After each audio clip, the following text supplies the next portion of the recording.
This is your brain on ego. We talked about it last week. We're saying the process of understanding that, let's just say some, who knows, I don't know what the percentage. Go ahead and think of a percentage of people that you think this way. You have an idea, a conclusion. You form that first, and then just find a way to prove that conclusion is correct. And why do we do that? We do that if our ego, if our identity of self is connected to those ideas, or our ego and identity is in being correct. And I was saying last week, like, the goal should be, our identity shouldn't be in being correct, it should be in being curious. And there's a difference, because when you're curious, you're just interested in finding out. There's no stakes. I'm not gonna lose my sense of self. I just want to know what the answer is, right? I'm curious to find out rather than I'm motivated by proving myself to be correct. Where does that come from? I've been teaching psychology, and the reality is, I'm going to use the word reality a lot in a moment, but the reality is that our reality is just our own perception of reality with a capital R, right? Everything you're experiencing is in your head.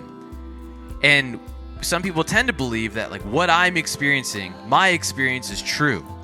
My ideas, my feelings, my thoughts, everything that I'm experiencing, that is the truth. And yeah, it's true for you, but the reality of reality is that we're just a part of the universe. We are not the universe. You get what I'm saying there? We're all just a piece of it. You are experiencing reality. You are not reality. So our brain on ego, it's necessary, sure, but at times it's no bueno. The goal should be to reduce our own ego and accept that you are a part of the universe, and to be inspired by and to be grateful for the ability to be aware of the universe, and to seek and be desirous of taking time to understand it. Now, the scientific method would be the way to go about that. The scientific method, and you can be a daily scientist, would be observe something, think about it a little bit, develop a hypothesis, do an experiment, collect data, test it, see if you're correct. And if you are correct, great. If not, it's all good. You just need to change the hypothesis, change your theory. You can do that. You can do this with a phone in your hand and actually search stuff. But it can also be fun. This is a little bit of a transition. Now we're thinking about thinking. You can wake up and just observe everything around you and just okay, what is happening? How is it happening? Why is it happening? And the more you observe, you're thinking about what you're observing, and that's called analyzing. You're analyzing. That's just describing what you're observing. Evaluating, there's a difference in terminology here. Evaluating is what is good or what is better than others. But you analyze, you ask yourself, okay, what's happening here? Why is it happening? And then you come up with a theory. You see a cardinal and you're why is the cardinal red?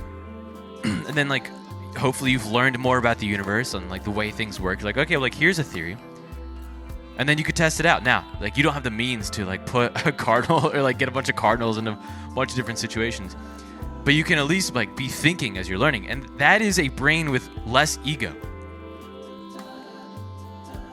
A brain with reduced I find a brain with reduced ego, I'm bringing it back to the first point, is curious.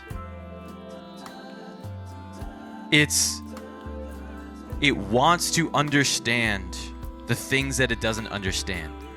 It finds joy in that. And I'm going to say this again.